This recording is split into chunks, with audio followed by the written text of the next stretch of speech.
The Honourable House Leader for the New Democratic Party.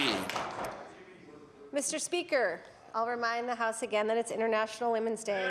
My question is for the Minister of Finance and Treasury Board. In 2017, Nova Scotia had the highest percentage of women in the low-income category of all provinces in Canada.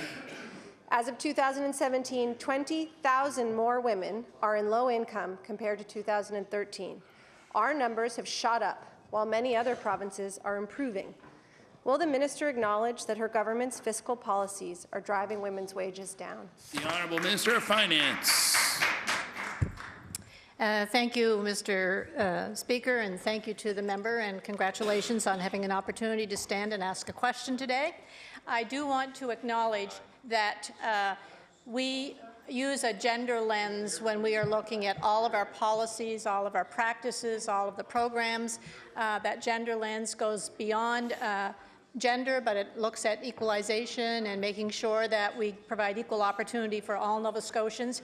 And so every one of us, I think it's been stated here in the House, every one of us wants to see that representation of females rising, increasing, and we have looked at and do provide supports in our programs where there are incentives for businesses and for government to hire people, to hire women in our force. The Honourable House Leader for the New Democratic Party.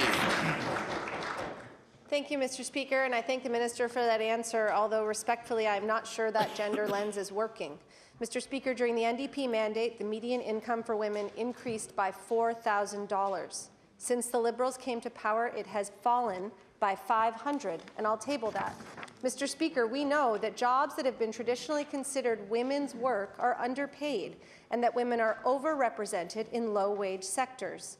One powerful way to raise wages for these women would be to raise the minimum wage to $15 an hour. The majority of workers who would benefit from that are women. But so far, that's a policy this government refuses to support. And I'd like to take this opportunity on International Women's Day to invite the minister. Will she support giving over 70,000 Nova Scotian women a raise by increasing the minimum wage meaningfully to $15 an hour? The Honourable Minister of Finance. Thank you, Mr. Speaker, and the member raises the question of minimum wage. That's been raised here in the House before. It's conversations that I've had as a minister and previous ministers have had, in particular with the impact that minimum wage would have not only on the women who may be in the workforce, but on the employers who will be looking at the cost to them to raise that minimum wage. And so that's a conversation that has been had. It's a conversation that will continue, and I would be pleased to take the comments from the member to that group of small business.